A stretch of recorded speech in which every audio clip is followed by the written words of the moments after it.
Ito, 3 stars in the sun na Polynesian. Ito yung papalagay ni boss sa taas na braso niya. Dito sa kaliwa.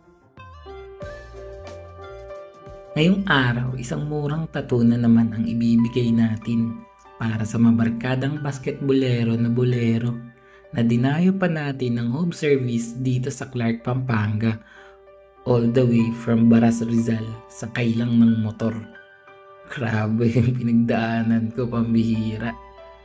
Pero para sa tattoo, sa ngalan ng Borda, at para sa mga client natin na patuloy na nagtitiwala, gagawin ko lang lahat ng yan para sa inyo.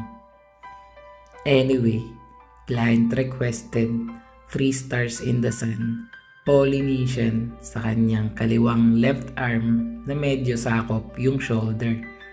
Etong si Bossing, kahapon nga lang pala nag-message sa FB page at nag-inquire kung magkano ang tattoo.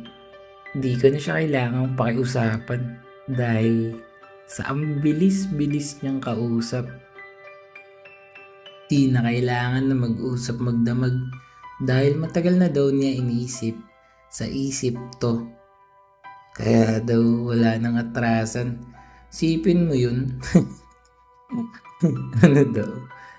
Nga pala, etong si boss, matagal na raw gusto magpatattoo. Pero dahil sa mga maraming factors, nadidelay ng nadidelay, namumove ng namumove, nalilipat ng nalilipat. Naalala ko tuloy, ako, college pa lang, hangan na agad ako sa mga may tattoo. Bukod kasi sa tapang nila na tiisin ang tusok at harapin ang mga bagay na kalimitan ay kinatatakutan ng marami, matibay at maangas nilang hinarap yun. Lalo na mga lalaki, bukod sa motor, sa barel. Ito siguro ang isa sa mga trip magkaroon, lalo na ngayon na mas na-acknowledge na as art ang tattoo, unlike old days. Dati, kakaiba ang turing sa mga taong may tats. Ilag na pakisamahan, iniiwasan, madalas pinag-uusapan, masamang tao, loko-loko, siraulo, tambay, pasaway, makulit, walang magawa, walang pangarap sa buhay. Pero nag-iba na. Ngayon, mas marami na ang mga naiengganyo kapag usapan may tattoo.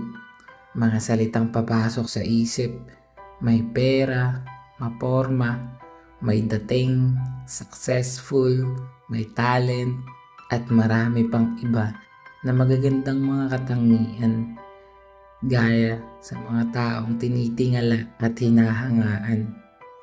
Mga artists, musicians, community leaders, influencers, and other famous personalities.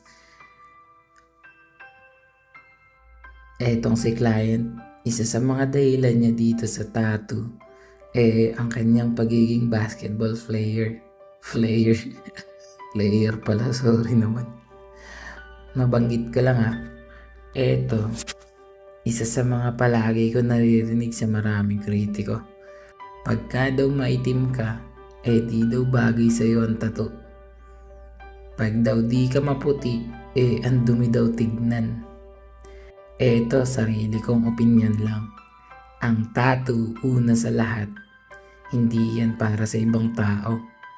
Para yan sa sarili ng nagpapatattoo.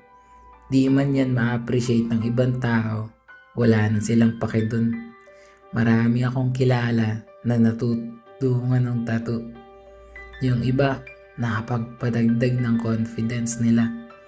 Meron din naman na para sa kanila, ang pagkakaroon ng tattoo ay pagkakaroon ng sariling style, sariling pagkakakilanlan, sense of passion. Paraan din ito para magsilbing simbolo, sagisag, elemento, paalala, palatandaan, at kahit na ano pa man na gusto nila.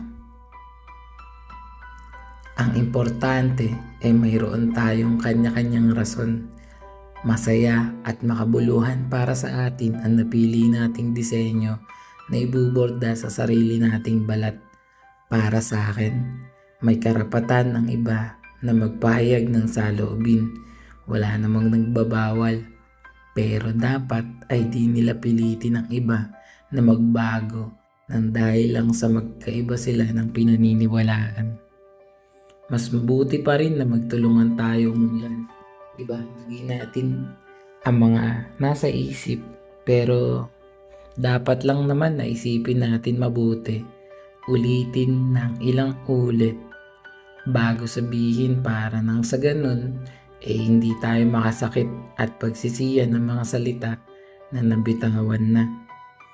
Pwede tayong mamili sa pagitan ng mag-motivate at mag-encourage gamit ang magandang salita o kaya naman masakit na salita na maaring makaganda o makasama. Sa huli, di ko naman inaasahan na makumbinsi ang kahit na sino. Kung meron, ayos lang. Kung ayaw din, di ayaw. Di naman sa pilitan yan. Malalaki na kayo. Bahala na kayo sa buhay nyo. Mag-isip kayo ng para sa sarili nyo. Pero sana naman, huwag kayong makasarili. Teka, napahaba na naman tong video ko. Para sa mga tropa natin diyan na gusto ng murang tattoo, kagaya nito, o kagaya ng mga iba pang makikita nyo sa mga videos ko, kontakin nyo na agad ako sa FB page, More Than Vlogs. Text o tawagan ako sa cellphone number ko 0970-825-0395. Nga pala, baka naman pwede nyo suportahan yung YouTube channel ko. Malaking tulong yun para sa akin. More Than Vlogs din yung pangalan nun. Bago matapos tong video, panoorin at alamin muna natin ang tattoo client review. Let's go! Boss, tapos na yung tattoo natin. Anong masasabi mo? Sulit. Di pa masakit. Yun. You know, pangalawang tattoo pa lang yan ni Boss Partida. Dinayo pa natin yan dito sa Clark. Yes. Grabe, 5 hours biniyahe yun. Ulit ka pa ba, Boss? Yes. You know. Napapost din natin yan sa Yes. Rate mo na, Boss. 1 to 10. 10. Alright. Salamat, Boss, sa tiwala. Thank you. Tapos nga pala yan si Boss, meron pa yan ni-repair na tropa. Yun yung susunod nating tatatuan. Abangan nyo guys. Sa likod naman yun.